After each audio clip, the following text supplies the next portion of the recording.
Se titula en el libro de Totus Tus y Muerte de Cruz. Es tomado de un pasaje del apóstol San Pablo, el que dice que el Señor se sometió a la obediencia hasta el extremo de la muerte de cruz. Si no estoy mal, es de Filipenses. No, es de Filipenses, sí, Filipenses 2:8. Pero yo quiero tomar ese título que se le daba antiguamente a esta lección antes de que se hiciera la segunda versión del Totus Tus. Antes esta lección se llamaba El amor de Dios demostrado a través de la cruz. El amor de Dios demostrado a través de la cruz. Vamos a enfocarnos bastante en el amor de Dios. Vamos a disponernos mucho, vamos a disponernos en este momento para hacer oración. Te pido que dejes tu celular a un lado, que te desapegues un momento de este instrumento que es muy bueno, pero que muchas veces le quita ese lugar destinado a la oración, ese lugar destinado a tu encuentro personal con Dios. Te pido que dejes tu celular a un ladito, que incluso si es necesario, si no lo estás utilizando obviamente para la reunión, que te desconectes de internet para que no te comiencen a llegar los timbrecitos de los WhatsApps y te desconcentres. Te pido que hagas ese esfuerzo. Esas son las últimas lecciones que estamos viendo de esta consagración, que como les he dicho ya en otras oportunidades, no es una meta, sino un camino. Es decir, siempre vamos a tener que profundizar mucho más acerca de todas estas charlas que estamos viendo. Debemos profundizarlas muchísimo. Y es que no nos alcanzará ni la vida para poderlas profundizar. Cosas gigantes. En la última charla nosotros vimos también un tema súper importante. Y la próxima, la que vamos a ver después, el próximo jueves, es una eh, que nunca nos alcanzaremos nosotros a preparar adecuadamente para recibir ese gran regalo de la Eucaristía. Entonces, por eso tenemos que seguir escuchando, seguir alimentándonos, seguir preparando nuestra alma para esa experiencia de amor de Dios. Entonces, vamos a poner nuestras manitas de recibir, vamos a pedir al Espíritu Santo para que sea Él quien nos ayude, quien nos acompañe. Primero, les pregunto si me están escuchando bien o me escuchan entrecortado. Te estamos escuchando muy bien. Listo, buen Dios te pague. Aquí tengo una reliquia muy especial y vamos a encomendarle esta lección a estos grandes santos. Tengo una reliquia de primer grado de varios pasionistas. Es una orden religiosa que se encargó de contemplar los dolores de nuestro Señor Jesucristo y repararlos. Nacieron para eso. Nacieron para mirar al que traspasaron, mirar al que crucificaron, mirar al que se abandonó hasta la cruz. Es muy lindo porque aquí tenemos unas reliquias de la carne y de los huesos de Santa Gema Galgani, San Pablo de la Cruz, Monseñor Strambi, San Gabriel de la Dolorosa y muchos más. Santos pasionistas, ellos fueron místicos. San Pablo de la Cruz en varias ocasiones tuvo esa experiencia de sufrir dolores impresionantes semejantes a los de la cruz de nuestro Señor para unirse en reparación a Él. Hay que ser muy loco para uno también querer sufrir con Dios, también querer sufrir como Dios sufrió, pero solamente a esa locura te lleva al amor. El que no ama no es capaz de sufrir. Recuerden lo que hemos ya en otras ocasiones meditado, que ese, esa medida, esa medida que nos puede decir cuánto amamos es el sufrimiento. Es el sufrimiento. Cuánto puedes sufrir por esa persona que tú amas. Y te podré decir cuánto le amas de verdad. Con tus manitas en posición de recibir, vamos entonces a pedir el Espíritu Santo, vamos a clamarlo, vamos a decirle que verdaderamente le necesitamos para todo.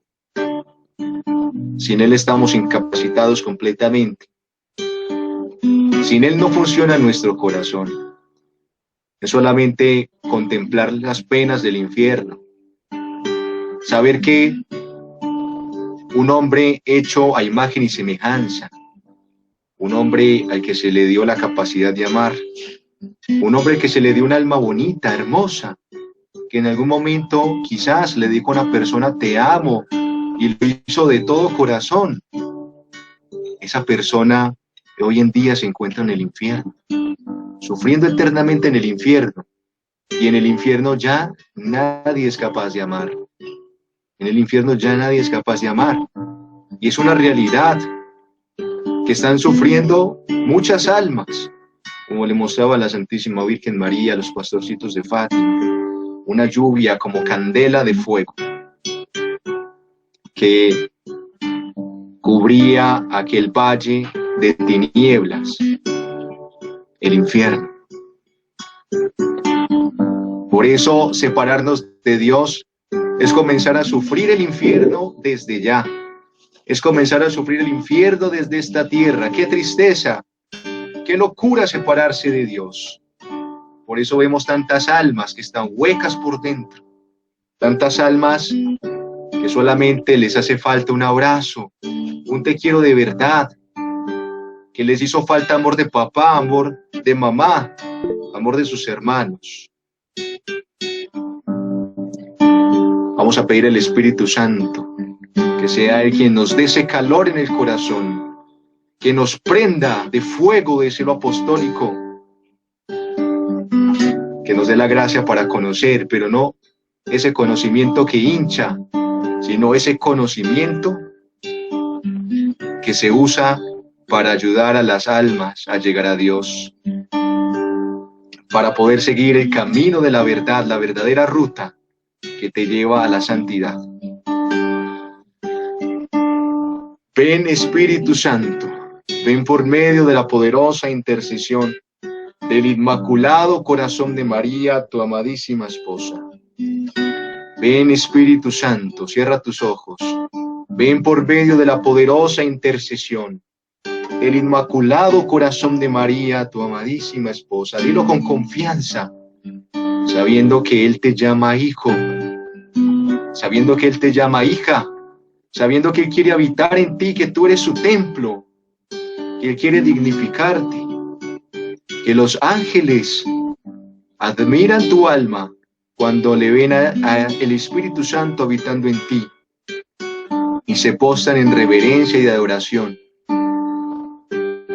Ven, Espíritu Santo, ven por medio de la poderosa intercesión del Inmaculado Corazón de María, tu amadísima esposa. Amén.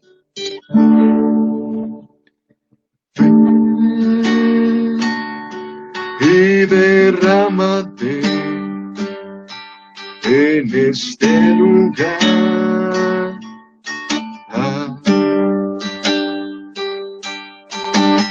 Ven y apodérate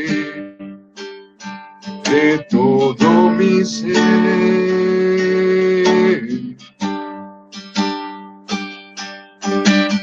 Ven y derrámate en este lugar,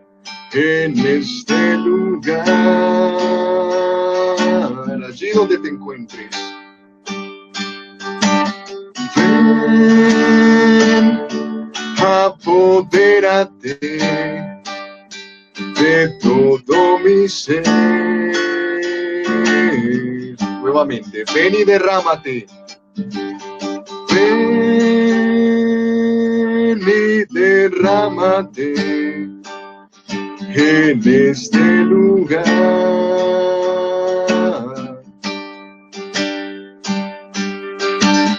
Ven y apodérate de todo mi ser.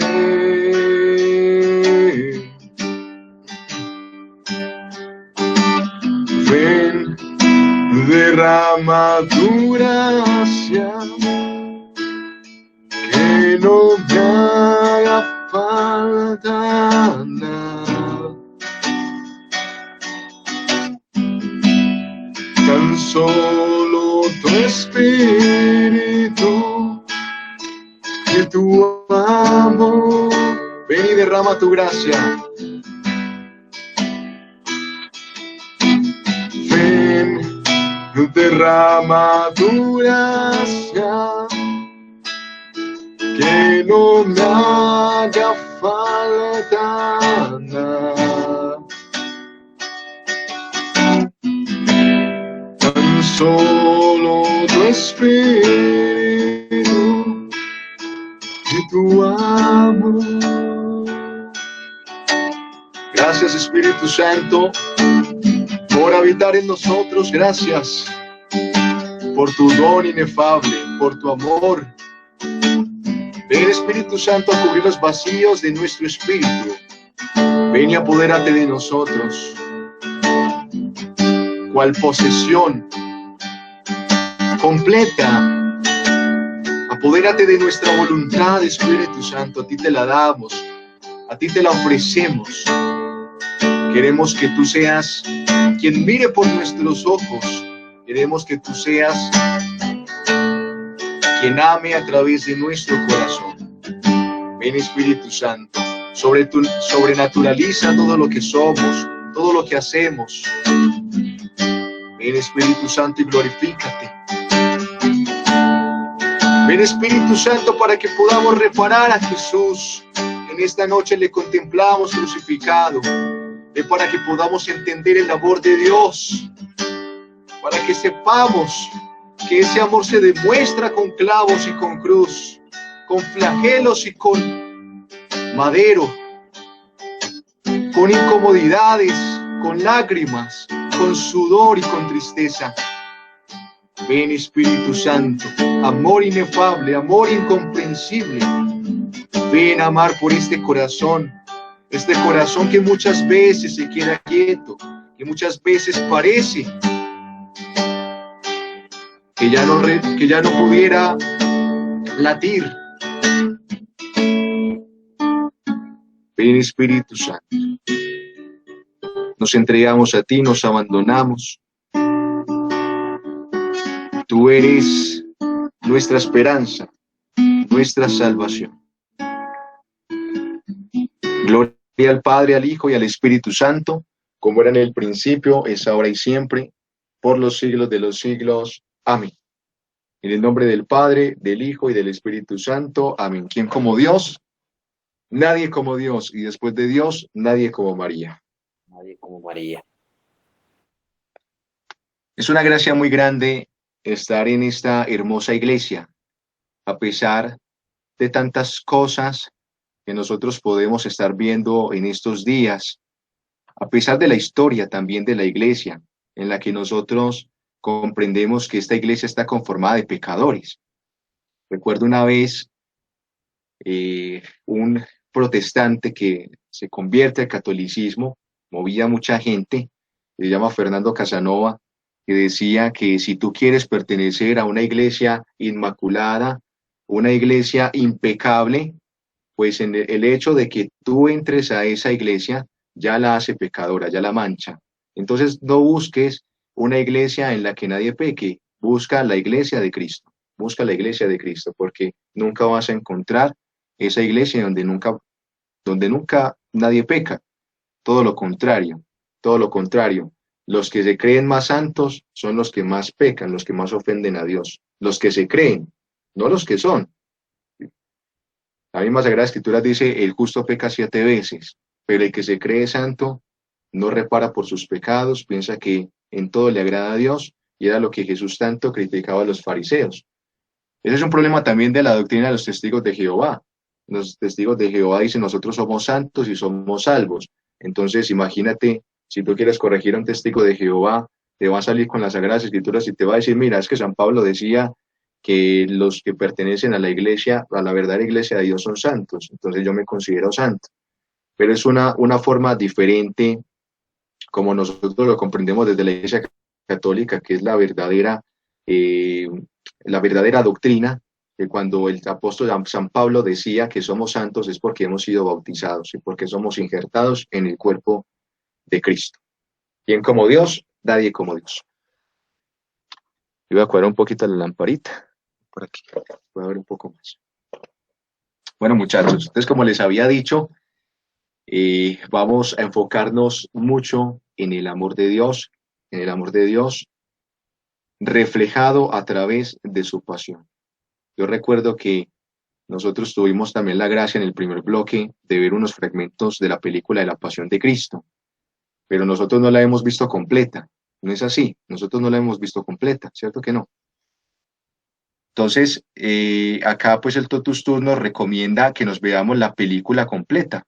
De esa va a ser la tarea de la lección del día de hoy.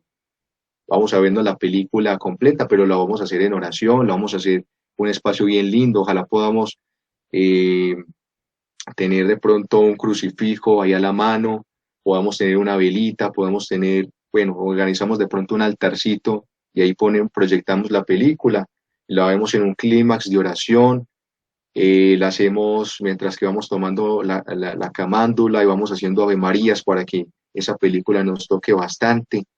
Cuando se ve de esta manera se reciben gracias muy especiales, aunque la película en sí misma tiene una gracia gigante porque la película se hizo en oración. Pero si tú también te dispones, mayor es la gracia que recibes. Entonces vamos a enfocarnos principalmente en ese amor tan grande que nos demostró nuestro Señor Jesucristo a través de su pasión. Miren, Dios hubiera podido redimir a la humanidad simplemente diciendo, bueno, Adán y Eva pecaron, pero yo les perdono. Pues no importa, pasa, porque Él mismo tiene el poder para que esa ofensa pues desaparezca, para que esa ofensa que le hizo el hombre, ¿cierto? Desde el principio, digamos que pues pueda simplemente olvidarse. Él tiene el poder para hacer esto.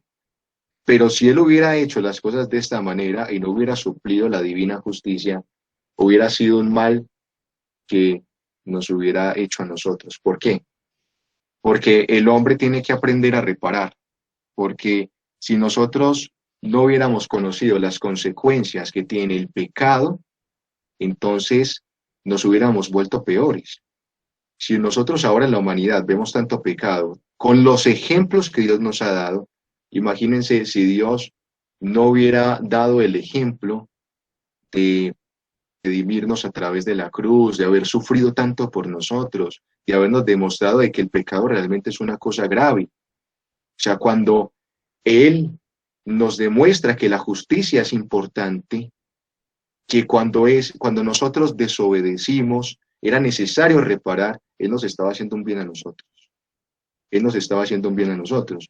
El tema es, bueno, en el Totus Tus, como les había dicho, aparece y muerte de cruz. Y muerte de cruz. Lección número 30, pero vamos a retomar ese nombre de la lección como estaba en su versión primera en el Totus Tus, que es el amor de Dios manifestado a través de la cruz. Que nos vamos a enfocar más en el amor de Dios, aunque vamos a ver también algunos argumentos teológicos que son importantes, que también los encontramos en el libro del Totus Tus, que hay unos frutos muy bonitos de la redención de nuestro Señor. Miren, para que lo entendamos mucho más claramente, cuando un niño ofende a su papá, el papá le puede decir, mira, no te preocupes, yo te perdono. Y bueno, pues realmente la ofensa queda perdonada. El niño sigue tranquilo y no recibe un castigo. Pero si el papá siempre actúa así, ¿qué es lo que pasa con el niño? Que el niño nunca aprende a respetar a su papá. El niño pasa por encima de su papá. Y eso lo vemos ahora mucho en la actualidad, porque ya los papás han perdido la autoridad, que los papás ya no saben cómo educarlos. Pasamos de una generación que hay una frase, no que iba a decir otra, pero pienso que esta nos queda mejor, que nosotros somos una generación en la que nos mandaban nuestros papás, y pasamos a ser la generación que ahora nos mandan los hijos. Claro, porque eh, la gente de hoy en día dice, yo le voy a dar a mi hijo todo lo que mis papás no me dieron. Y no voy a hacer con mi hijo, no voy a cometer con mi hijo los errores que mis papás cometieron conmigo. Suena muy bonito, suena muy bonito. Muy linda la intención de tu corazón. pero lastimosamente no entendiste que tus papás te castigaron, tus papás te regañaron, tus papás te privaron de algunas cosas por amor a ti, porque te querían. Quizás les faltó demostrarte más cariño, es verdad, pero cuando te privaron de estas cosas es para hacerte un bien. Entonces, como tú nunca lo entendiste, tú nunca entendiste que el amor muchas veces tiene que sacrificarse a sí mismo, ir en contra de ese sentimiento de querer darle todo a su hijo, darle todo a su amado y privarlo, incluso privarlo de cosas que le quieres dar, que te está mandando el sentimiento para poderle ayudar, para poderle ayudar. Es un aspecto de la caridad que nosotros muchas veces no entendemos. Cuando nosotros vemos a ese Jesús, creo que es en el Evangelio de San Lucas, que saca el zurriago y comienza a darle juguete a todos los mercaderes. Cuando vemos eso, nosotros decimos, bueno, ¿qué le pasó a Jesús? O sea, ¿por qué lo vemos aquí descompuesto, dándole candela acá a toda esta gente, sacando a todas estas personas del templo, como si tuviera rabia? Jesucristo estaba enseñando. Si los hubiera dejado así como si nada, bueno, no, pues es que ser amoroso no quiere decir ser quietista, es dejar que los otros hagan lo que quieran, antes todo lo contrario. O sea, muchas veces toca entrar a intervenir y hacerlo con fuerza. De esa manera también se está amando. Recuerden que una de las obras de misericordia espirituales es corregir al que yerra. Y es una de las obras espirituales más difíciles, porque ya nadie la quiere practicar y porque cuando uno corrige, también la otra persona muchas veces se siente mal, se siente incomprendido, siente que tú no lo quieres. Ahora, para los papás es muy importante que no solamente corrijan a sus hijos, sino también que le expresen cuánto le aman, a pesar de que en algunos momentos tengan que hablarles duro y que tengas que castigarlos, que tengas que sacar la correa, darle un correacito. A pesar de todas estas cosas, tienes que demostrarle también que le amas, para que no crezca de pronto con esta desviación. ¿Qué es lo que está pasando ahora? Que vemos a todos estos muchachos que no les costó para nada la edificación de todo un país, ellos no les ha costado nada. Entonces salen a protestar. Está bien que protesten, está bien que protesten. El problema es que salen a destruir las cosas, salen a dañar la propiedad privada, lo que las otras personas construyeron. Son personas que simplemente están acostumbradas a que todo se les dé y que no han tenido que esforzarse por algo de verdad. Entonces, por eso a uno le duele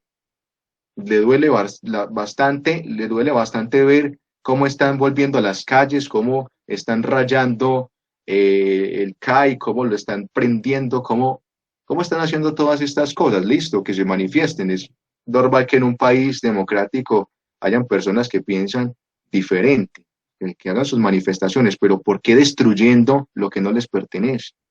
¿Por qué destruyendo lo que otros han construido? Porque son personas que se acostumbraron a exigir sus derechos, pero no están acostumbrados a cumplir con sus deberes. Cría cuervos y te sacarán los ojos. Eso es lo que pasaría con nosotros, pero con toda la humanidad, si Dios no nos demostrara que el pecado tiene que ser corregido, que el pecado tiene sus consecuencias. Cuando tú vas al confesionario, el Señor te perdona. Es verdad, la culpa queda completamente olvidada, pero queda la pena. La pena es que hace falta que repares, hace falta que repares. Por eso el Señor hizo todo esto también para conquistarnos a nosotros y para demostrarnos cuán grande es el pecado. ¿Tú quieres saber por qué el pecado es tan perverso? Mira cómo tuvo que pagar Dios para poderlo expiar. Mira lo que tuvo que hacer Jesús para poderlo expiar. Entonces yo quiero tomar aquí un texto que a mí me ha tocado bastante el corazón y espero que ustedes también. Un texto que escribió un santo que yo amo mucho, se llama San Alfonso María de Ligorio, te lo recomiendo bastante, tiene un libro hermosísimo, de los mejores que se han escrito sobre la Virgen María, que se llama Las Glorias de María.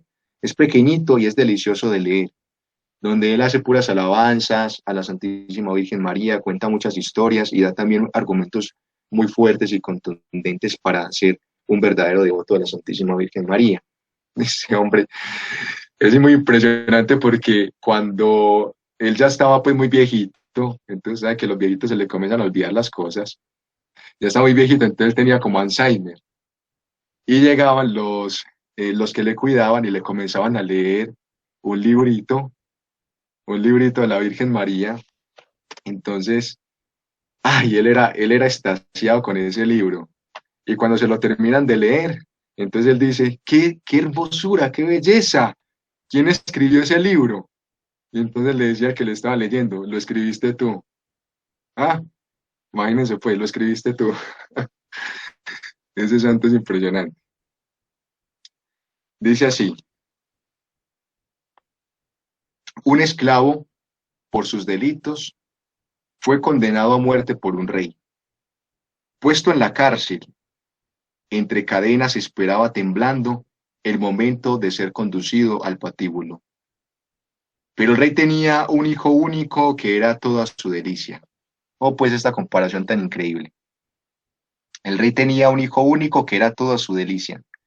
Este joven príncipe, por una bondad incomparable, tiempo hacía que había nutrido gran afecto, junto con una gran compasión, por aquel mísero esclavo.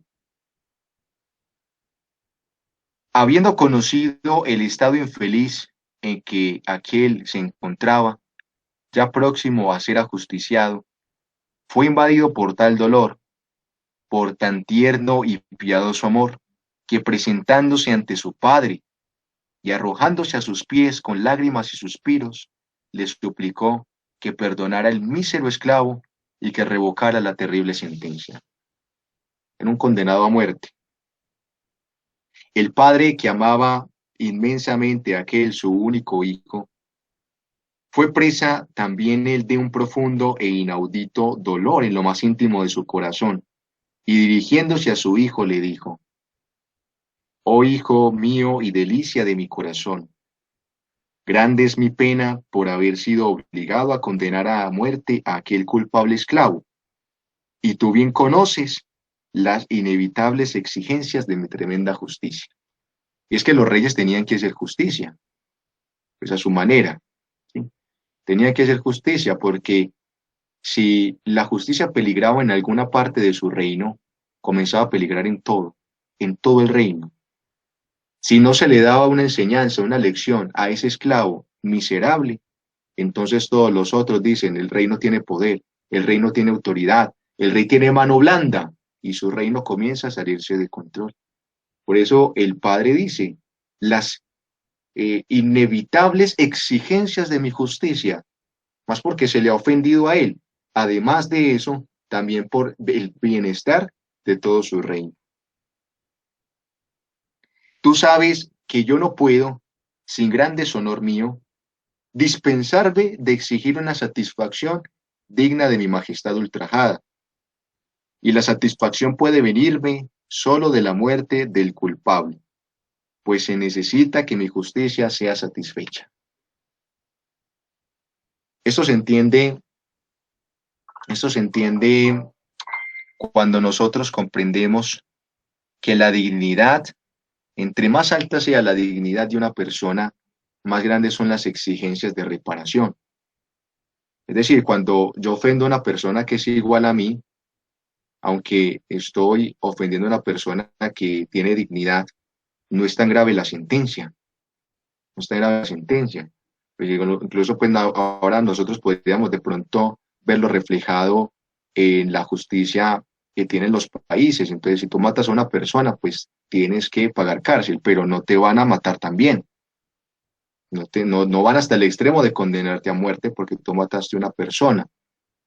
Pero entre más grave es la ofensa, es decir, si yo me voy entonces contra un funcionario o yo me voy contra el mismo presidente, la cosa comienza a cambiar. Si yo insulto a una persona que es de mi misma condición o de pronto de una condición inferior, vamos que todos tenemos pues la misma dignidad, pero la condición podría también hablarnos muchísimo como de estas exigencias de la misma reparación. Entonces no es tan grave la situación, no es tan grave el asunto. Pero si tú insultas a una persona, por ejemplo un rey, si tú insultas al presidente, las cosas son diferentes. Incluso una amenaza a muerte al presidente por Twitter, eso puede también incluso abrir un proceso de investigación en contra de la persona. Entonces miren que entre más elevada la dignidad, ahora vamos a hablar de la dignidad divina.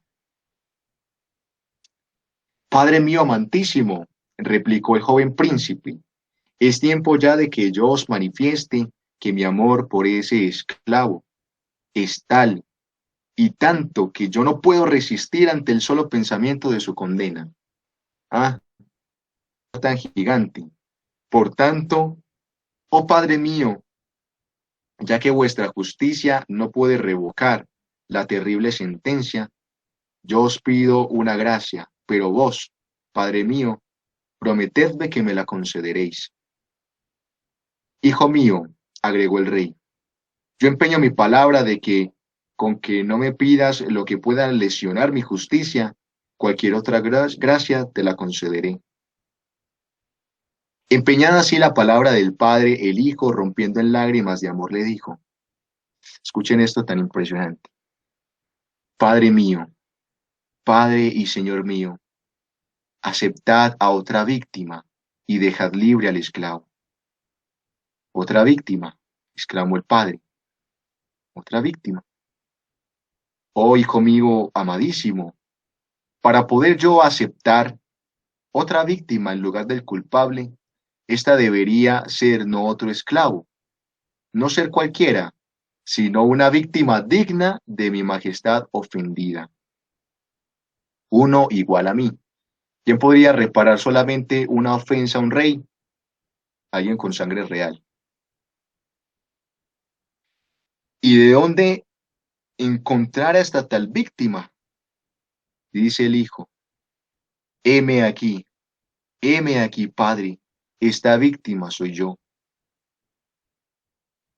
Respondió, eche ego mite mí. Isaías 6:8.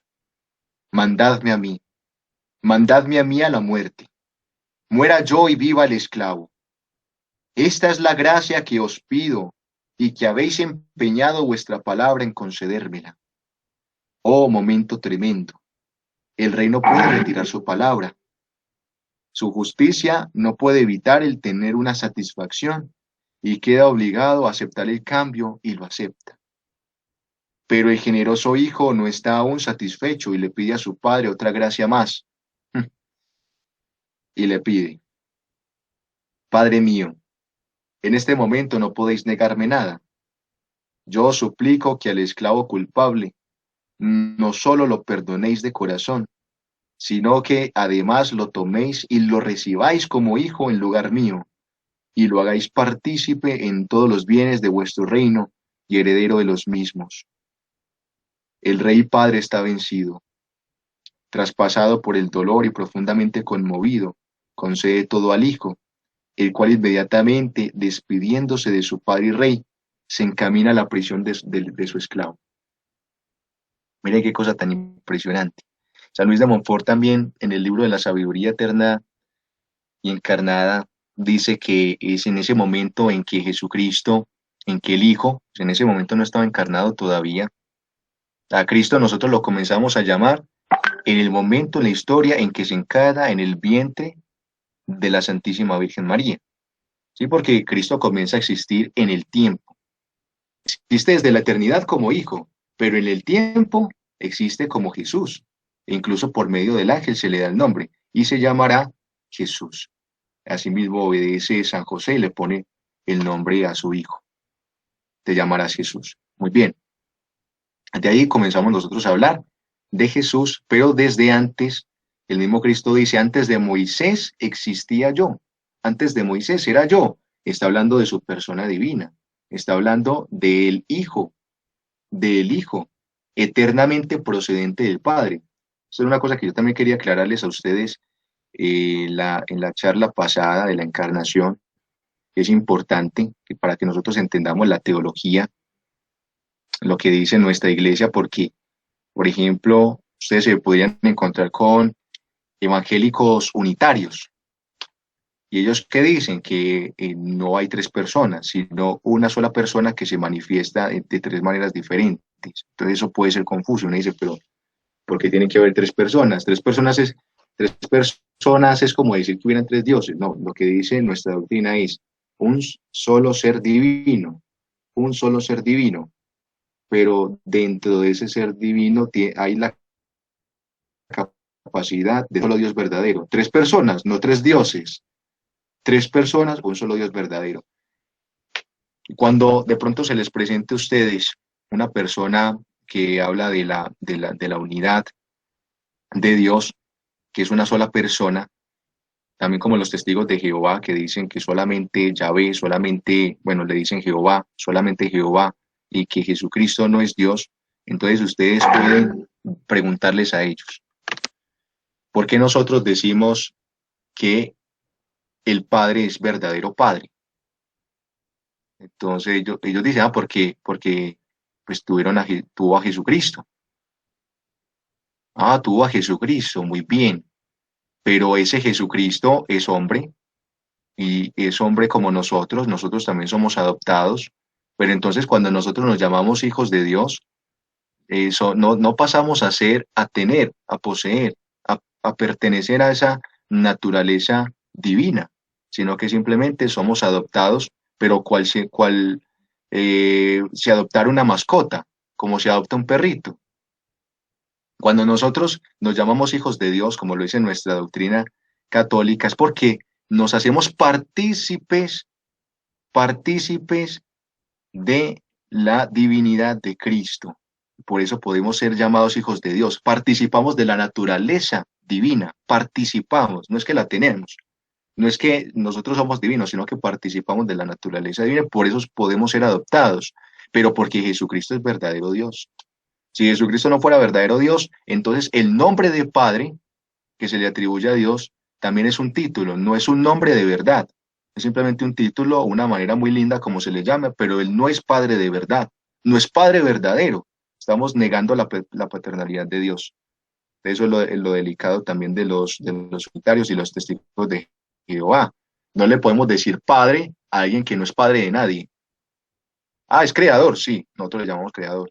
Pero si no tiene un hijo de verdad, no puede ser Padre. Dios sí tiene un hijo de verdad. Dios sí tiene un hijo de verdad que es eternamente engendrado. Pero para de pronto profundizar en esto, eh, lo podríamos hacer en otra oportunidad, porque se nos extendería mucho la lección, y de pronto habría que tocar temas muy teológicos. Sería muy bueno poderlo hacer desde la lectura de este libro, Teología de la Perfección Cristiana de Antonio Rollo Marín. Es impresionante. Lo explican los santos, Santo Tomás de Aquino, Santa Teresa de Ávila y todos estos doctores de la iglesia lo explican de una manera increíble. Entonces es muy bueno poder desarrollar este tema con ellos, o para entender qué significa ese eternamente engendrado, porque el Hijo es verdaderamente engendrado por el Padre, pero desde la eternidad. No es que en un principio, es que Dios ya llevaba eh, una infinidad existiendo y que en algún momento engendró a Jesucristo, no, sino que es eternamente desde el principio, si es que hay un principio, pues no podríamos hablar como en términos de tiempo. Vamos desde siempre, desde la eternidad, que Dios existe, desde ahí también existe el Hijo. Bien, entonces decía San Luis María Griñón de Montfort que le parece escuchar como el diálogo de la Santísima Trinidad cuando Adán iba a pecar. Desde allí se tomó la decisión y hubo como una lucha de amor entre el Padre y el Hijo para decidirse quién iría a sacrificarse por el hombre. Y terminó ganando el Hijo. Miren qué amor tan extremo. Uno dice, pero ¿qué tiene este miserable? ¿Qué tiene este esclavo, este criminal, para haber enamorado al príncipe? Para haber enamorado a este hombre que era virtuoso, que lo tenía todo. ¿Qué pudo haber hecho él? Nada, ser miserable, dar lástima, ser la mugre del reino. Eso fue lo que hizo, ser la mugre del reino. al que le había dado tantos bienes, pagarle con mal. Y ese príncipe, Jesucristo, se enamoró de nosotros. Qué cosa tan impresionante, qué amor tan grande, qué maravilloso es el amor de Dios. Nunca lograremos llegar hasta el tope de ese amor. Simplemente en el momento en que estamos contemplándolo, debemos admirarnos y dejarnos amar. Es decir, Señor, yo no me merezco este amor, pero tú me lo quieres dar. Y yo no soy nadie más indigno de recibir tu amor. Soy más indigno de decirte que no me ames, aunque no me lo merezco. Entonces, el libro dice, el rey padre está vencido, traspasado por el dolor y profundamente conmovido, concede todo al hijo, el cual inmediatamente, despidiéndose de su padre y rey, se encamina a la prisión del esclavo. Hace abrir la puerta, quita de sus manos las cadenas al culpable, lo besa tiernamente, lo estrecha a su noble corazón con un fuerte abrazo y llorando le dice, oh esclavo, mira, mira cuánto te he amado, eres ya libre, eres el nuevo hijo y el heredero del rey. Momento de cerrar nuestros ojos, vamos a cerrar nuestros ojitos. Vamos a pedirle al Señor que nos dé la gracia de que estas palabras queden grabadas en nuestro corazón. Esas palabras son dirigidas para cada uno de nosotros. Vas a escuchar nuevamente esto que dice el Hijo, esto que dice el príncipe. Oh esclavo, mira cuánto te he amado. Eres ya libre, eres el nuevo hijo y el heredero del rey. Mi Padre, el cual te acogerá en su seno como a mi misma persona, pero yo voy a morir en lugar tuyo para satisfacer la justicia de mi Padre y Rey. Adiós, hermano mío amado, hijo de mi dolor y de mi muerte. ¿Ves cuánto te amo? ¿Ves cuánto te amo? Tú pecaste y yo pago por ti. Antes de morir sufriré, según la ley del reino, 1000 torturas que debías sufrir tú, y luego seré llevado al patíbulo. Pero una sola cosa te pido, que no te olvides de cuánto te amé y de cuánto por ti voy a sufrir. No me seas ingrato y me desconozcas. Prométeme que te acordarás siempre de las torturas y de los tormentos a cuyo encuentro voy por amor a ti y de la muerte ignominiosa que voy por ti solo a sufrir. ¿Me lo prometes? Respóndele ahí en tu corazón. Respóndele a este Dios enamorado, a este príncipe enamorado. Considera todo lo que Él ha hecho por ti. Considera esas palabras. Qué dulzura, qué fuego, qué ardor hay en su corazón por ti. Y muchas veces nos despreciamos a nosotros mismos. Muchas veces decimos, mejor no haber existido, mejor no estar aquí. Muchas veces hemos visto nuestra propia miseria y nos quedamos abismados y sufrimos por esto. Y decimos, no vale la pena, no vale la pena seguir, no vale la pena luchar. Nos damos por vencidos. Pero mira el amor tan grande de Jesús, mira su amor tan grande, mira su pasión. Cuando pienses que todos te han dejado solo, cuando pienses que no sirves para nada, cuando estés en tu peor crisis, cuando te confrontes contra ti mismo por tu desorden, por errores, por pecados, piensa en ese amor de ese príncipe. que se ha enamorado de ti, que no tuvo en cuenta su misma divinidad, no tuvo en cuenta las grandezas de su reino, no tuvo en cuenta su nombre, Dios, ante el que toda rodilla se debe doblar. No tuvo en cuenta ni su propio nombre, ni su propio título, ni su propia majestad. Todo lo pisoteó, todo todo lo entregó por ti. No vale la pena por eso responderle de la mejor manera, responderle con santidad, responderle con fidelidad, responderle con toda la fuerza, no con la mediocridad en la que quizás muchas veces nosotros vivimos nuestra vida espiritual. Vale la pena.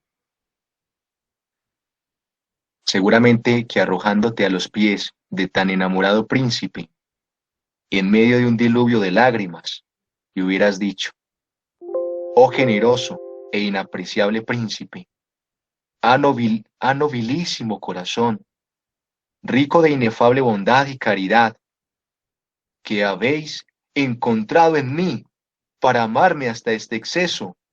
Yo he pecado, yo miserable esclavo, que nada valgo, seré libre, seré hijo del gran rey, partícipe de los bienes de su reino, su heredero. Mi infelicidad será cambiada en una suerte tan inmensamente grande que no podría ni soñarla. Y todo esto solo porque vos os habéis ofrecido a sufrir y a morir por mí. Oh generosísimo amante mío, y ahora vos, en este momento en que os encamináis al encuentro de los tormentos y de la muerte en el patíbulo por amor a mí, me pedís de favor que yo no olvide vuestros dolores y vuestra muerte, ni el amor con que, para hacerme feliz, los abrazáis. Ah, mi tiernísimo amante, ¿cómo podré jamás olvidaros? No, no, desde este momento mi vida no será sino una vida de lágrimas, pensando en cuánto habéis sufrido y la muerte que habéis encontrado por amor mío. Os prometo, os juro, que recorreré todos los días el mismo camino por el que ahora vais a morir. Me postaré sobre vuestra tumba, y ahí pensaré en vuestro amor, en las ternuras para mí de vuestro nobilísimo corazón. Tendré continuamente en mi pensamiento las torturas que, por el riguroso decreto real, me correspondería sufrir a mí, y que vos las habéis querido sufrir en lugar mío. Meditaré continuamente en la agonía mortal, en la muerte lenta e ignominiosa que os será dada ante todo el pueblo, y quiero tanto llorar y amaros que querré morir de dolor sobre vuestra tumba.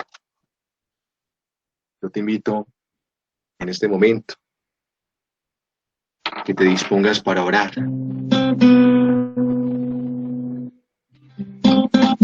Te pido que si tienes de pronto ahí a disposición, ahí a la mano, un crucifijo, lo tomes,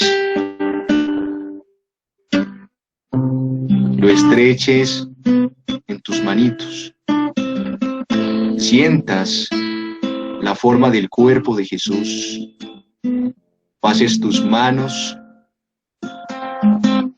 por aquella forma divina, pases tus manos por aquellas costillas en donde encontrarás aquel hueco, aquella brecha que abrimos nosotros, de donde emanó la fuente de la divina misericordia. Yo te pido que tomes ese crucifijo y que acto de amor indulgenciado, nuestra iglesia regala gracias especiales a aquellos que besen con ternura y con amor el cuerpo de Jesucristo representado ahí en esa cruz, y lleves ese Cristo a tus labios y le beses como le besaría ese esclavo que nos muestra San Alfonso María de Ligorio. Ese esclavo somos nosotros. Piensa cómo tú te hubieras comportado al haber recibido esa noticia. Solamente pensabas en las torturas, en la condena que tendrías que sufrir. Estando ahí en esa cárcel, tu único pensamiento era el suplicio.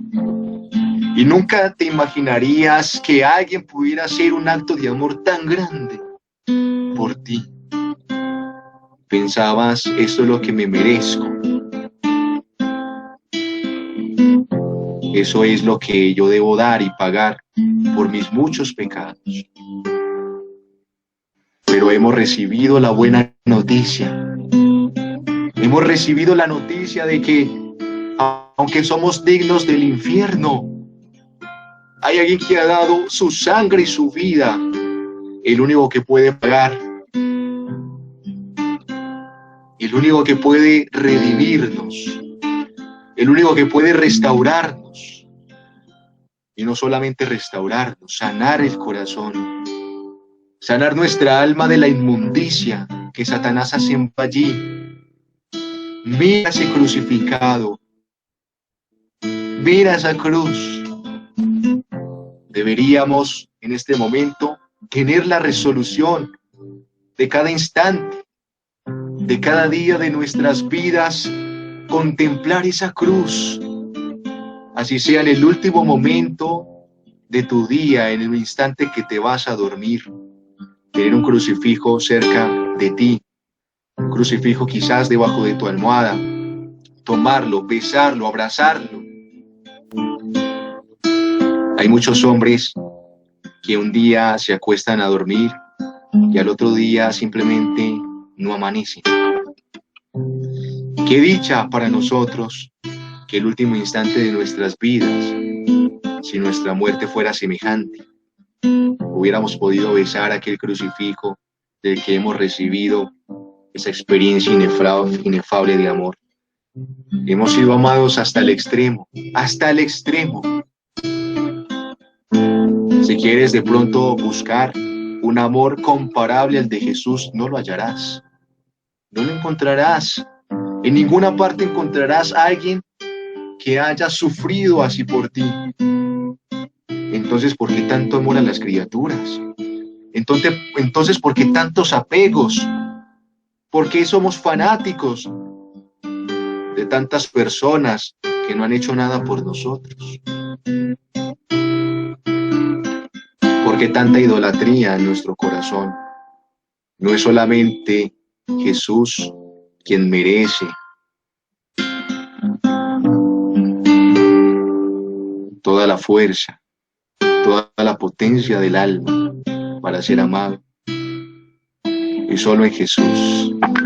El problema de nosotros es que muchas veces usamos a Jesús de comodín. Cuando no encontramos a nadie que nos ame, entonces nos desahogamos con Jesús.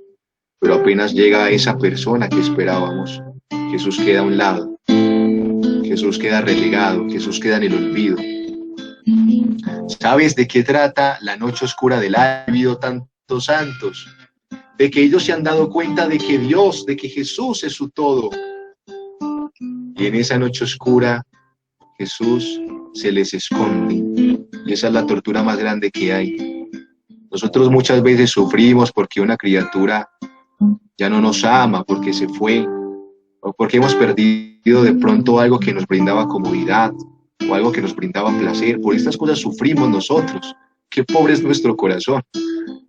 Los santos sufrían porque Jesús se les escondía, porque Jesús también quería que ellos pasaran por ese momento tan doloroso y oscuro de la pasión en que el mismo Señor sintió la ausencia del Padre, para ser purificados, para que incluso ese mismo sentimiento que da la vida espiritual, de esa felicidad extrema, inagotable, de esa felicidad extrema constante, permanece allí, esa alegría desaparezca por un momento y todo se vuelva tenebroso, pero hacerlo todo por amor a Dios, todo por amor a Jesús, en unión a Él. Yo te pido que mires esos clavos. Si no tienes de pronto hoy un crucifijo a la mano, piensa en esos clavos. Piensa en esos clavos. Con cuánto amor los aceptó. Piensa en esa cruz.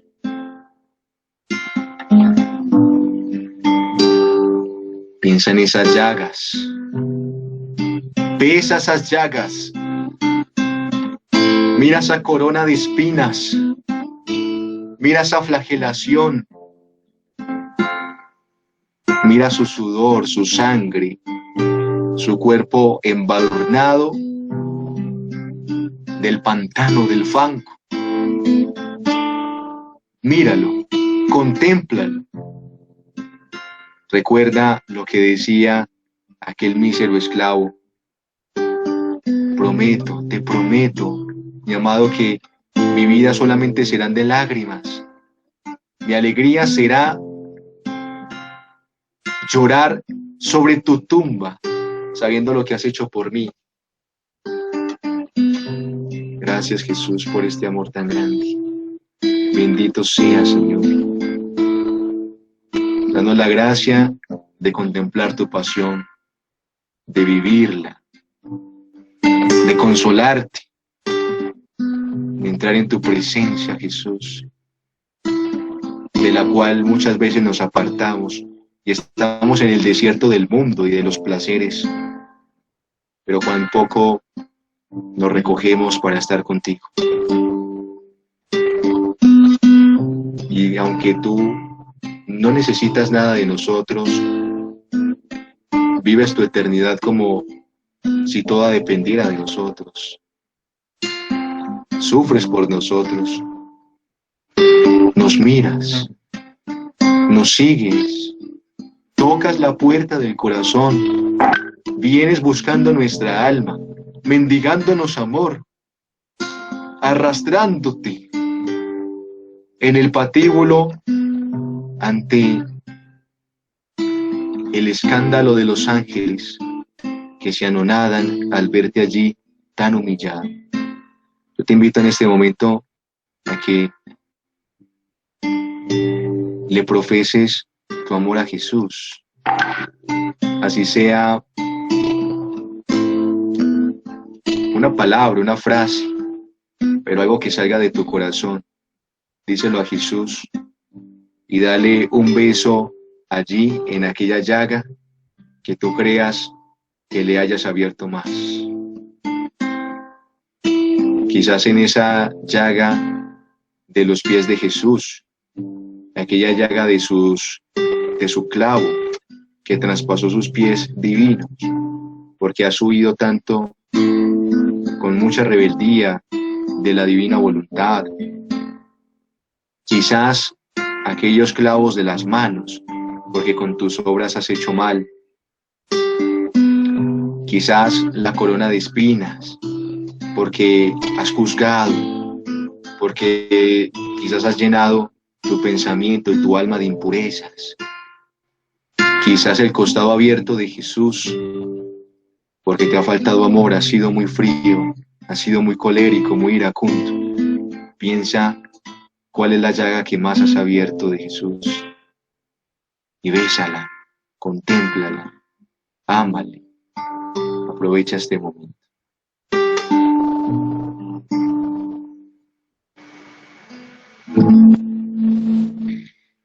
Porque no ama solo por amor amar, porque no poder amar solo por amor. Desde su corazón despertó la creación. Dios es Padre, Él te ama, ámalo,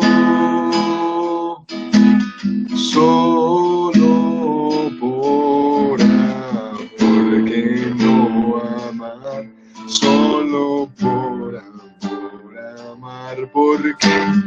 no poder amar solo por amor. Desde su corazón despertó la creación. Dios es Padre, Él te ama, ámalo,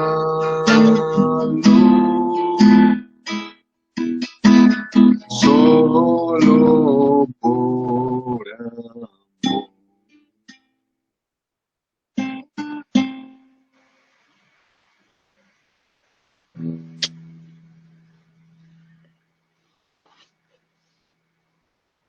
¿Quién como Dios? Nadie como Dios. Y después de Dios, nadie como María. Vamos a ver entonces ahora algunos de los efectos de la pasión de nuestro Señor Jesucristo. El regalo tan grande que nosotros recibimos a través de su sacrificio. Vamos a contemplar algunos puntos. Creo que aquí están los más importantes, aunque no son todos. Hay unas gracias incomprensibles que vienen también a través de el dolor de nuestro Señor Jesucristo. Cuánta sanación también trae a nuestra alma, de muchas cosas que nosotros quizás eh, personalmente habemos podido sufrir y sanamos también con él. Santo Tomás de Aquino va a exponer 6 efectos de la pasión. El primer efecto es la liberación del pecado. Incluso nosotros lo decimos en el credo. También los que han escuchado el credo niceno-constantinopolitano, ahí se dice que Jesucristo vino para expiar los pecados de la humanidad, para librarnos a nosotros del pecado. Y leemos en el libro del Apocalipsis, capítulo 1, versículo 5, que Él nos amó y nos limpió de nuestros pecados con su sangre, limpió nuestros pecados. Nosotros también vemos en el Antiguo Testamento cómo los judíos comenzaron a practicar después de la Pascua unos actos litúrgicos en los que tomaban a un cordero, un becerro cebado y lo sacrificaban para que a través de este acto el Señor les diera el perdón, que ellos no entendían la profundidad que tenía este acto. Ellos simplemente lo hacían porque era una tradición que venía de ese momento de la Pascua, que ellos hicieron exactamente lo que les dijo el Señor, se tenían que reunir por familias, y tomaban a un corderito, lo sacrificaban, el corderito no podía tener mancha y comían su carne, no podían dejar carne para mañana, si les quedaba de pronto alguna parte de la carne, podían compartirlo de pronto con una familia pobre. Tomaban la sangre que luego significaría la nueva alianza. Esta era la sangre de la antigua alianza, la sangre de un cordero, y con ella entonces sellaron las puertas de sus hogares para que no entrara el ángel exterminador. Entonces ellos lo hacían simplemente pensando en esa Pascua que encontramos en el libro del Éxodo. Pero ellos no entendían lo que vendría después. Ellos tenían solamente ciertos indicios, algo que Dios iba a hacer más grande, porque ellos sabían que esa sangre realmente no era capaz de limpiar un pecado. La sangre de un cordero, la sangre de un becerro cebado, la sangre de una vaca y un toro no era capaz de purificar un pecado. Hay una cosa muy impresionante que yo leí en un libro que se llama La salvación viene de los judíos, de Roy Schoesman, se lo recomiendo.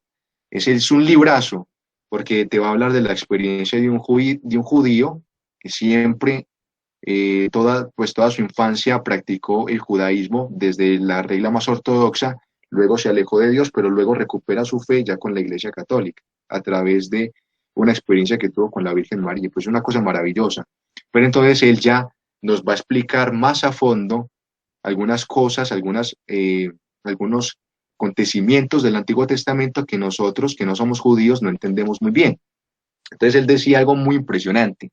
Decía que antiguamente el pueblo de Israel, cuando iba a ofrecer los corderos ahí en el templo, que iban pues los sacerdotes, habían muchos sacerdotes, y ellos comenzaban a recibir pues las ofrendas de cada una de las familias que ofrecían por sus propios pecados. Ellos tenían una banda, pues que era una bandita roja de color escarlata, y la tenían pegada en el templo. Esa bandita, lo dice el mismo, es una cosa sobrenatural. Esa bandita, después de la Pascua, que era el momento más especial pues del tributo que se le hacía en reparación, el pueblo de Dios a Yahvé, esa banda después de la Pascua, después del sacrificio de los corderos en ese tiempo antes del sábado, muchachos, la bandita que estaba de color escarlata se ponía blanca.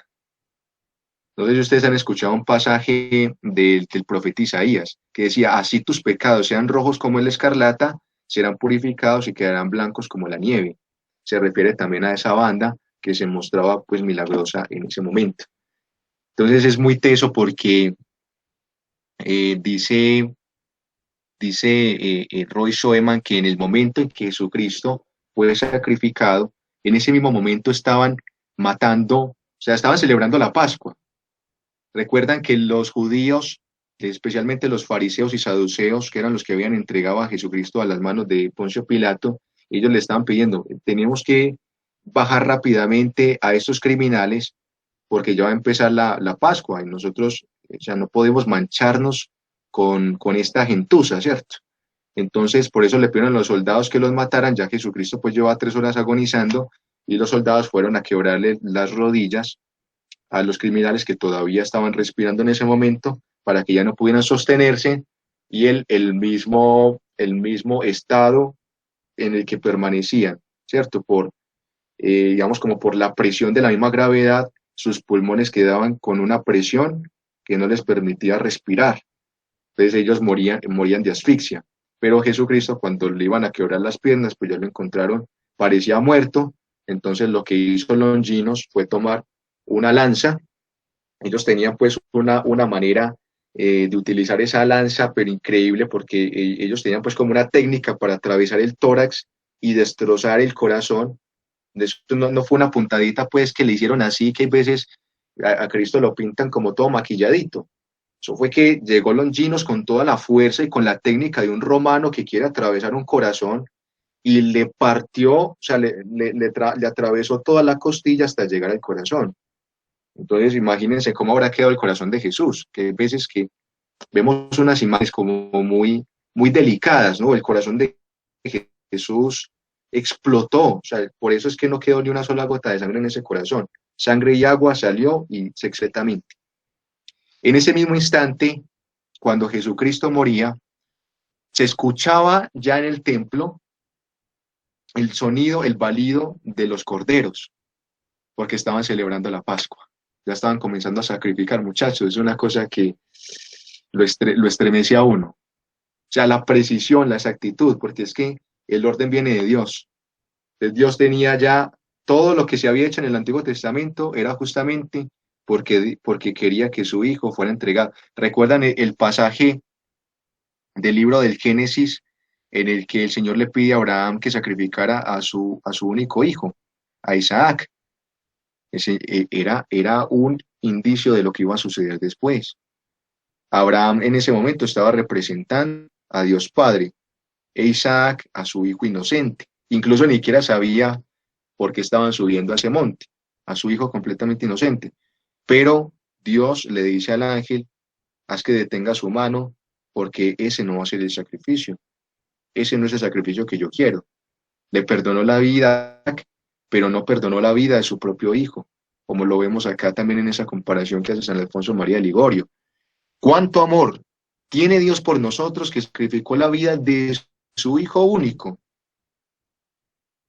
Los que tienen hijos, los que son papás acá, pueden contar experiencia, quizás de algún momento en que han sentido, han visto a su hijo enfermo o que de pronto se han preocupado porque en algún momento se les perdió o alguna situación pues muy fuerte. Han visto de pronto al hijo muy enfermito y lo han tenido que llevar al hospital. El dolor tan grande que siente un padre es una cosa que solamente lo entiende quien es padre. Imagínense entonces cómo será el dolor del Padre del Cielo por su Hijo Jesús.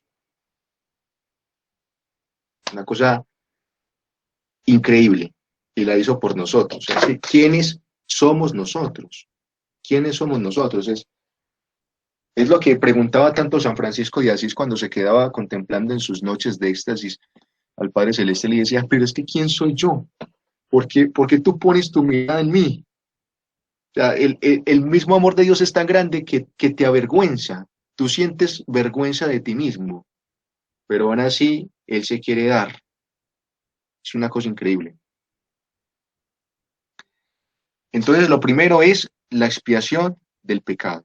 Solamente la sangre divina podía redimir el pecado porque Jesucristo tiene la misma dignidad del Padre. Entonces, solamente Él, sacrificándose, podría expiar el pecado que cometió otro criminal. Se pone en la condición de criminal, toma todos los pecados, como lo hemos visto en el huerto de los olivos, lo que Él hace es tomar, cargar todos los pecados de la humanidad para podernos redimir. Entonces, Él asume la responsabilidad de todos nuestros pecados. San Agustín decía que lo que no es asumido no se redime, lo que no se asume no se redime. Por eso Cristo se hace pecado, eso lo dice el mismo apóstol San Pablo, se hace pecado para redimirnos a nosotros. Si un hombre, si un hombre, digamos que Cristo no hubiera dado su vida por nosotros, pero si un hombre quisiera sacrificarse con la misma muerte de Jesucristo, ser torturado, llevado a la cruz, aunque no hubiera resistido porque Jesucristo vivió 1000 torturas en esa pasión, pero que lo hubieran sacrificado de una manera atroz, para poderse ganar el cielo no sería capaz, no podría ganarse el cielo, porque sigue siendo una criatura y sus actos son finitos. Se necesita la condición infinita de Dios, su majestad, su dignidad eterna, para poder dar esa expiación infinita que necesitaba la majestad ultrajada del Señor. Segundo efecto, nos libra del poder del diablo, nos libra del poder del diablo. Entonces dice Juan 12, del 31 al 32, ahora es el juicio de este mundo, ahora el príncipe de este mundo será arrojado fuera, y yo, si fuese levantado, todo lo atraería hacia mí, todo lo traería hacia mí.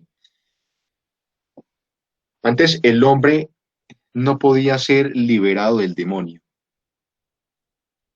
el hombre no podía ser liberado del demonio. Miren que ustedes eh, no van a encontrar a ningún hombre exorcista antes de Cristo.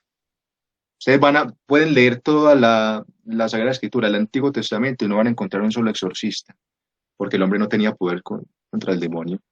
No era capaz, no era capaz de expulsar al demonio. Solamente vamos a encontrar en el pasaje de Tobías que es un ángel que viene por el encargo de Dios a expulsar un demonio, que expulsa a Asmodeo, y lo manda para Egipto, pero solamente era un ángel. O sea, Tobías no podía hacer nada. Ahora nosotros, con nuestro bautismo, podemos también expulsar al demonio. Claro está que ya hay procesos que son solamente, eh, pues solamente pueden ser llevados por un exorcista, y ya es un proceso pues de posesión demoníaca.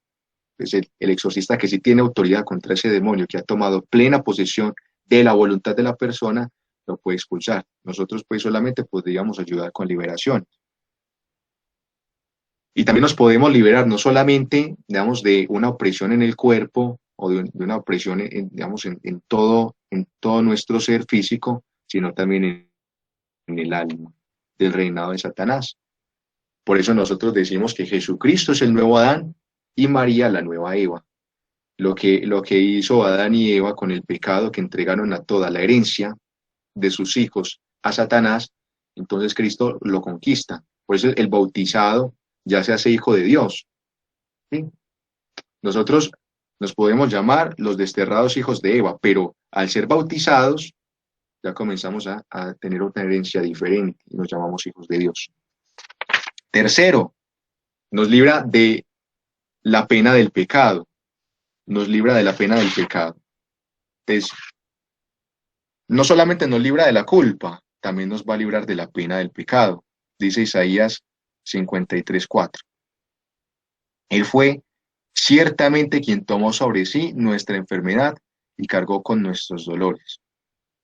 Desde ahí es donde vienen las indulgencias, que a través de obras buenas, unidas a la pasión de Jesucristo, que comienzan a tener ya un valor infinito, la obra humana que siempre es finita, pero unida a la obra de Dios que es infinita, esto comienza ya a expiar los pecados actuales del hombre. ¿Sí? El Señor nos purifica de nuestro pecado, nos quita la culpa y la pena también puede ser expiada, pero ya requiere también del trabajo humano, de nuestra caridad, de nuestra vida de virtud. Cuarto, la reconciliación con Dios. Romanos 5:10. Fuimos reconciliados con Dios por la muerte de su Hijo. Aquí quiero detenerme un poco para que nosotros entendamos. ¿Me escuchan bien? ¿Me están escuchando bien? Sí, perfecto. Para que nosotros entendamos que lastimosamente hay una parte de la iglesia que está pretendiendo reparar el pecado, está reparando las consecuencias del pecado, pero de manera inversa. Miren, por ejemplo, todo este tema de la naturaleza, el tema de la naturaleza, nosotros lo debemos cuidar y nosotros debemos buscar eh, esa, digamos, ser conscientes del valor de lo que Dios nos ha entregado. En el Génesis, el Señor entrega a Adán todo el paraíso para que lo cultive, para que lo hermosee, para que lo trabaje, para que lo dignifique más, para que lo perfeccione. El paraíso es perfectible, es decir, Dios no lo hizo imperfecto, sino que se puede perfeccionar más. Y puso al hombre como el trabajador, ¿cierto? Como el dueño de la tierra para labrarlo, para trabajarlo, para cultivarlo, para llevarlo a una mayor belleza. Ahora, recuerden que el pecado, cuando nosotros lo vimos, el pecado tiene cuatro rupturas. La ruptura principal es con Dios, pero también con el pecado rompemos con nuestros hermanos, rompemos con nosotros mismos y rompemos con la naturaleza. Entonces, lastimosamente, hay una parte de la iglesia que está intentando trabajar en la última ruptura, en la ruptura con la naturaleza. Bueno, vamos a cuidar la casa común, como se llama pues el planeta Tierra, vamos a cuidarlo, vamos a hacer tal cosa y la otra, pero se olvidan que sin la conversión del corazón no es posible hacer esto. No es posible hacer esto. Si tú te conviertes y restauras tu relación con Dios, todo lo demás se comienza a restaurar. Es que la tetrarruptura, las cuatro rupturas, vienen solamente por una ruptura, vienen por el pecado, por la desobediencia con Dios. Por eso entonces ahora entre los hombres nos queremos matar, entre los hombres nos odiamos, incluso la misma naturaleza como que siente como un cierto repudio y fastidio tenerle que obedecer a un hombre, a un terrateniente que se ha alejado de su mismo creador. Entonces, por eso como que la naturaleza también, por así decirlo, como si que se expurga del hombre. Y lo vemos en todos estos terremotos, en todas estas condiciones climáticas que destruyen también la población humana. Entonces, para poder restaurar verdaderamente la naturaleza, miren que San Francisco de Asís nos lo muestran como un amigo de los animales. Y lastimosamente, pues también lo han tergiversado lo quieren hacer una figura completamente diferente, que será como una persona que abraza a los animales y que encuentra a Dios en todas las cosas. No, o sea, hay que tener cuidado con el panteísmo. San Francisco de Asís tenía una doctrina intachable, perfecta, sino que él tenía su relación tan restaurada con Dios que también había restaurado su relación con la naturaleza. Ese es el derecho de las cosas. Y hay un pasaje también de la vida de San Francisco de Asís impresionante. Yo me devoré el librito de las florecillas de San Francisco, que se lo recomiendo, es hermoso. Y hay un hecho de San Francisco de Asís en que un pueblo estaba siendo asusado por un lobo. Había un lobo que, a ver, como los hombres se habían apoderado del terreno donde él habitaba, entonces los corderitos, las ovejitas y todos estos animales que eran los de los que se saciaba el lobo, entonces habían entrado a ser parte del rebaño de los hombres. Entonces, entre más el hombre se expandía, pues el lobo se veía como más acorralado. ¿Qué pasa? Entonces, el lobo comenzó con hambre a buscar víctimas, ¿cierto? Entonces, si se le atravesaba un hombre, ese hombre lo mataba. Si se le atravesaba un animal, lo que sea, era un lobo hambriento y furioso. Entonces todo el mundo le tenía miedo a ese lobo, no lo habían podido cazar. Y cuando San Francisco llega a esa población, entonces él dice que él les va a ayudar. Y San Francisco tenía una fe impresionante que incluso cuando él se va para Tierra Santa y se encuentra con este árabe, era un rey árabe, no recuerdo en este momento cómo es que se les dice a ellos, eh, eh, no recuerdo bien, pero en todo caso le dice, mira, hagamos una cosa, yo quiero demostrar que tengo el Dios verdadero. Hagamos una cosa, yo quiero demostrarte que haga, uno de tus siervos que se arroje a la candela y yo me arrojo a la candela también.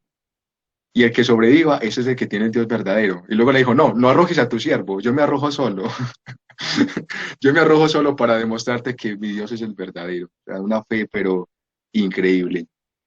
Entonces, así también se fue a buscar a ese lobo.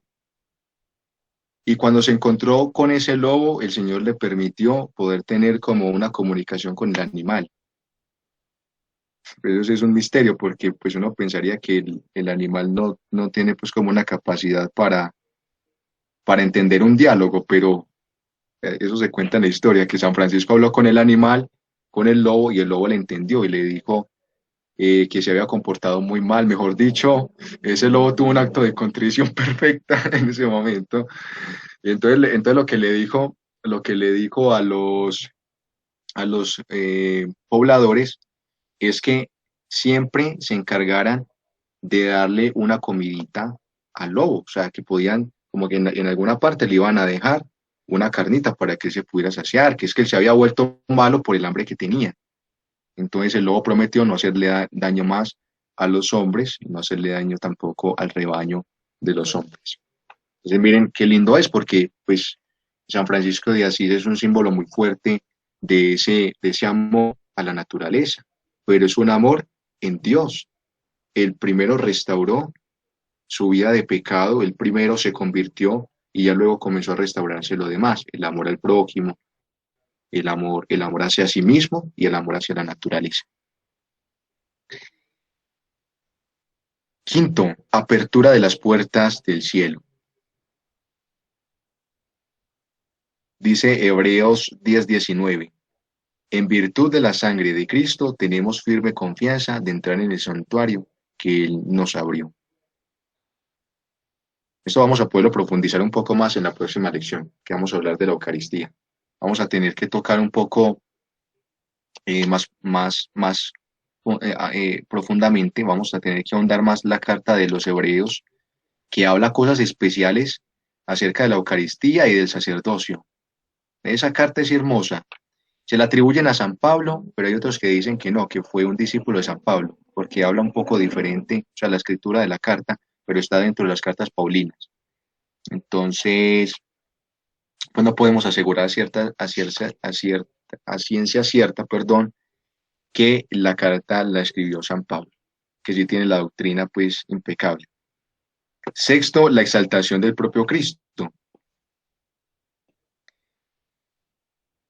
Filipenses 2, del 8 al 11. Se rebajó a sí mismo, haciéndose obediente hasta la muerte y una muerte de cruz. Por eso Dios lo exaltó y le otorgó el nombre que está sobre todo nombre. Para que al nombre de Jesús toda rodilla se doble en los cielos, en la tierra y en los abismos, y toda lengua confiese que Cristo es el Señor, para gloria de Dios Padre. Entonces, Jesucristo se humilla con su muerte, se somete a la obediencia del Padre y somete a la humanidad a través de esa unión hipostática. Dios se une con el hombre, con la naturaleza humana y restaura lo que se había perdido por el pecado. porque lo que la naturaleza humana se había entregado al pecado, entonces toda la creación pierde su dignidad. Cristo lo que hace es restaurarla. Y además de eso, también exalta al hombre, exalta la dignidad del hombre y Dios Padre entonces le da el poder sobre todo. O sea, ya no solamente el poder que había perdido Dios, o que, mejor dicho, como le dio la libertad al hombre de elegir su dueño, ¿me hago entender? No es que Dios perdiera poder, sino que le dio libertad al hombre de elegir su dueño y el hombre dijo, bueno, mi dueño va a ser Satanás. Entonces, a través de Jesucristo se restaura otra vez el reino y por eso Jesucristo sube en su predicación, va a decir, el reino de los cielos ha llegado, el reino de los cielos ha llegado, acéptalo en tu corazón. ¿Sí? Entonces, es glorificado el Señor por sobre todas las cosas. Y otra cosa importante ya para finalizar es la predicación de la cruz. Nosotros la cruz no lo tenemos como un símbolo de muerte, como piensan los testigos de Jehová, como piensan algunos cristianos evangélicos. Ustedes, ¿por qué tienen crucifijos? Ustedes, ¿por qué llevan una cruz? Esa cruz es un símbolo de maldición. Entonces ellos se quedan con el Antiguo Testamento y van a una cita bíblica, que no estoy mal, es en Deuteronomio, que dice que la cruz es símbolo de maldición. Bendito aquel que pende del madero. Primero que todo dice de un madero. Dice de un madero, no dice de una cruz exactamente. Pero Jesucristo lo que hizo fue tomar ese símbolo de maldición para convertirlo en bendición. El suplicio que tenía que sufrir el hombre, el rebajamiento más grande, luego fue convertido en una bendición para todas las criaturas. Ahora, lo que era maldición para los hombres se convierte en bendición y a través de esa cruz nos sana y nos restaura para poder, o sea, por eso los santos decían que la cruz va a ser como esa llave que abre las puertas del cielo. U otros la describían como aquella escalera que te lleva directamente al cielo. No hay cielo sin cruz, no hay cielo sin cruz. No se puede llegar al cielo si no se es como Jesucristo. Y Cristo se ha hecho uno solo con la cruz. Por eso incluso nosotros tenemos también en nuestra liturgia la exaltación de la cruz y se hace la adoración a la cruz. Esa adoración no es una adoración directa al madero, sino que es una adoración que se hace a Jesucristo e indirectamente al madero. O sea, realmente es una veneración que se hace a la cruz. Entonces se dice, adoramos a la cruz, estamos adorando la redención, estamos adorando a Cristo completo, que se desposó con la cruz, se unió completamente a ese madero, se hizo uno con él. Entonces ahí es donde los protestantes también se pegan y nos llaman idólatras. No, nosotros, o sea, el madero no tiene ninguna fuerza, no tiene ningún sentido si no tiene a Cristo ahí. Por eso, ojalá que nosotros siempre tengamos cruces con un Cristo en el que se vea la sangre, que se vea la pasión, que tú lo puedas contemplar. Sí, porque es que hay muchas cruces que algunas no tienen el Cristo, solamente pues es el símbolo de nosotros. No hay ningún problema que uno tenga pues una cruz sin el crucifijo, no hay ningún problema. Pero es muy importante también que nosotros tengamos una cruz donde podamos contemplar a Jesucristo. Yo les voy a mostrar una que tengo.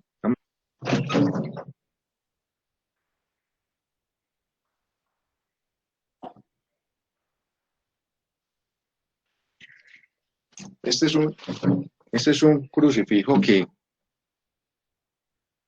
hace mucho tiempo pinté, que incluso se me toteó, sino que es de yeso.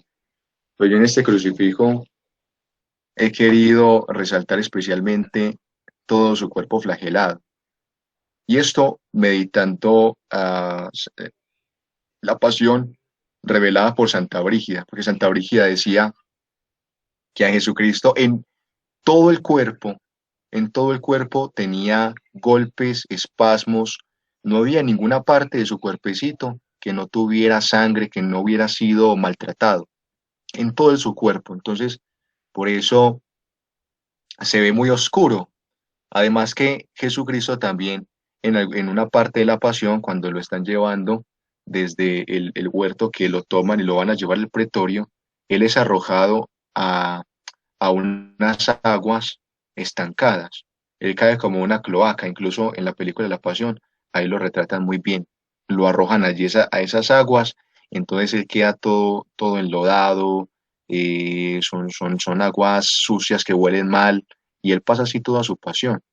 Se imagínense en todos esos golpes que él sufría en su cuerpo cuando se le abrían las heridas, al contacto con esa agua, al contacto con el sudor, al contacto con el mugre, porque también él ya en el momento en que estaba a pleno sol, que caía una y otra vez ahí en la tierra, o sea, cómo se ponía su cuerpo. Por eso la Verónica, cuando tiene la oportunidad, lleva ese mantito para que él pudiera limpiarse su rostro, para que se le viera su rostro, porque estaba vuelto nada. Entonces es importante que nosotros tengamos también como una cruz, un crucifijo que sea muy parecido a lo que sufrió nuestro Señor de verdad, y con este podamos tener unas meditaciones más profundas. Las imágenes nos ayudan bastante, las imágenes siempre han sido catequéticas y se han utilizado desde siempre en nuestra iglesia. Bien, muchachos, no sé si de pronto alguno tenga alguna pregunta acerca de la lección, sino para ya ir cerrando. ¿Les queda todo claro? El tema de la encarnación, el tema de la redención, los frutos, lo que hablamos acerca de la Pascua judía.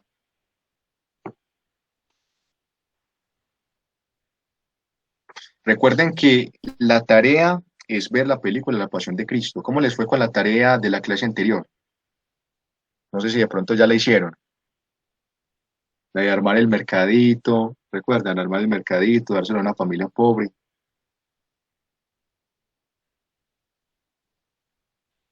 Muchachos, no sé, los veo como pausados. No sé si es mi internet. ¿Ustedes me están escuchando bien? Yo creo que es mi internet. Yo que veo aquí a Berdan. Escuchando bien, Santi. Sí. Ah, bueno, porque yo veo aquí a Berdan paralizado, a Maritza también paralizada. Ahora sí, ya, Berdan, ya lo estoy viendo en movimiento. Entonces, es que cuando uno menos piensa, está sin internet y nadie le está escuchando. Pues por eso me toca estar preguntando constantemente, a ver si vamos bien. Pero quedó claro el tema. Muy lindo lo que vimos hoy. Ese ejemplo, esa comparación de San Alfonso María de Ligorio, muchachos, eso es puro amor. ¿Y cómo se logra llegar hasta esa profundidad? Con la meditación. Usted toma un crucifijo y si quieres pones una mesita, tomas una hojita, pones una velita, sea luz de vela para que sea más romántico, y comienzas a escribirle algo al Señor, comienzas a hacerle una carta o comienzas a meditar: Señor, en estas llagas tú restauraste esto en mí, o quiero que restaures esto.